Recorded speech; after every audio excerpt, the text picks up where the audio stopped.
IPL தொடருக்கான mega ஏலம் தான் வந்து கிட்டத்தட்ட இன்னைக்கும் நாளைக்கும் வந்து சவுதி அரேபியாவில் ஜெடா நகரில் நடக்க போகுது. ஸோ கிட்டத்தட்ட 10 அணிகள் உரிமையாளர்களும் கேப்டன்ஸும் வந்து ஒரு பெரிய டிஸ்கஷன் வைக்கணும் அப்படின்ற மாதிரி பேசிகிட்டு இருக்காங்க.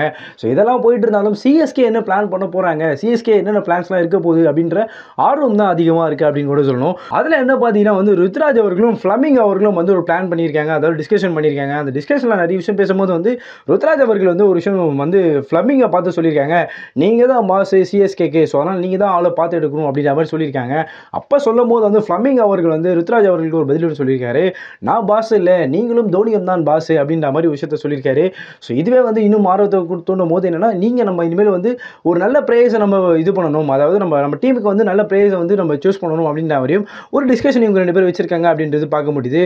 யூஸ்வலாக இந்த மெகா ஏலத்தை பொறுத்த வரைக்கும் கிட்டத்தட்ட 10 டீம் எடுக்கிறாங்க அப்படின்னும் போது சிலரை வந்து பார்த்து எடுப்பாங்க, சிலர் வந்து எமோஷனலாகவே பாண்டிங்காக இருப்பாங்க. ஏன்னா முன்னாடி அவங்க ப்ளே பண்ணியிருக்காங்க அப்படின்னும் போது சிலர் வந்து எமோஷனல் பாண்டிங்னால வந்து இவங்களை எடுக்கலாம் அவங்கள எடுக்கலாம் அப்படின்னு சில ரெஃபரன்ஸும் சொல்லுவது வாய்ப்பு இருக்குது. ஆனால் இதெல்லாம் தாண்டி பிளேயர்ஸ் எல்லாருமே வந்து டேலண்டடாக இருக்கணும். அதுவும் இல்லாமல் இப்போ எல்லாருக்குமே வந்து அதிகமாக தெரியுது எந்தெந்த பிளேயர்ஸ் எடுக்கலாம் அப்படின்றது வந்து சோஷியல் மீடியாவிலும் சரி, அவங்களோட ப்ளே பண்ண விதங்கள் எல்லாத்தையும் சோஷியல் மீடியாவில் எல்லா மக்களும் பார்க்கறதுனாலேயே வந்து ஸோ இவங்களாம் பெஸ்ட் பிளேயர்ஸ் அப்படின்ற மாதிரி ஒரு ஜென்ரலாகவே எல்லாரும் சூஸ் பண்ணிடுறாங்க அப்படின்னு கூட சொல்கிறாங்க.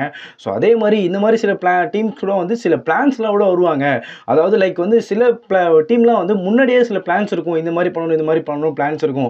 அதில் வந்து ராஜஸ்தான் மற்றும் டெல்லி அணிகள் மாதிரியே வந்து சில பிளான்ஸ் கூட ப்ரிப்பேராகவே பண்ணி வச்சிருப்பாங்க. ஸோ இதெல்லாம் பார்த்து நம்ம கரெக்டாக இது பண்ணணும் அப்படின்ற மாதிரி சொல்லியிருந்தாங்க. அதே மாதிரி நியூசிலாண்டில் வந்து எப்படி வந்து ஃபைன் பண்ணுறது, பெஸ்ட் பிளேயர்ஸ் எப்படி ஃபைன் பண்ணுறது அப்படின்ற மாதிரியும் சொல்லியிருந்தாங்க. அதில் வந்து சில வந்து நியூசிலாந்து பிளேயர்ஸ் கூட ஃபேவரட்டாக வந்து ப்ளே பண்ணிட்டு இருக்காங்க சிலர் அப்படின்றதையும் வந்து மென்ஷன் பண்ணியிருக்கேன். ஸோ இதெல்லாமே தாண்டி நம்ம வந்து பெஸ்ட் பிளேயர்ஸை வாங்கணும், அதே மாதிரி நமக்கு அதுக்கேற்ற மாதிரி போதிய பணங்கள் வேற இல்லை அப்படின்றதையும் வேறு மென்ஷன் பண்ணியிருக்காங்க. ஸோ இந்த பணமும் இல்லை, அதெல்லாம் தாண்டி நம்ம வந்து ஒரு பெஸ்ட் பிளேயர்ஸை எடுக்கணும் அப்படின்ற மாதிரியும், அதே மாதிரி சில அஜெண்டாக்களோட இருக்கணும். நம்ம வந்து இப்போ ஏலத்தில் வந்து பிளேயர்ஸ் எடுக்கிறது மேட்டர் இல்லை, ஸோ இது அஜெண்டாவோட இருக்கணும். அதே மாதிரி நம்ம அஜெண்டாக்கள் தெளிவாக இருந்தால் மற்ற டீம்ஸ் வந்து நம்மளை வந்து வீக் அப்படின்னு நம்ம நினச்சிடக்கூடாது. ஸோ அதனால் பெஸ்ட் பிளேயர்ஸை நம்ம வந்து சூஸ் பண்ணணும் அப்படின்ற மாதிரி இந்த டிஸ்கஷனில் பேசியிருக்காங்க. ஸோ இதை குறித்து உங்களுடைய கருத்துக்கள் என்ன என்பதையும் கமெண்ட் செக்ஷனில் சொல்லிட்டு போங்க.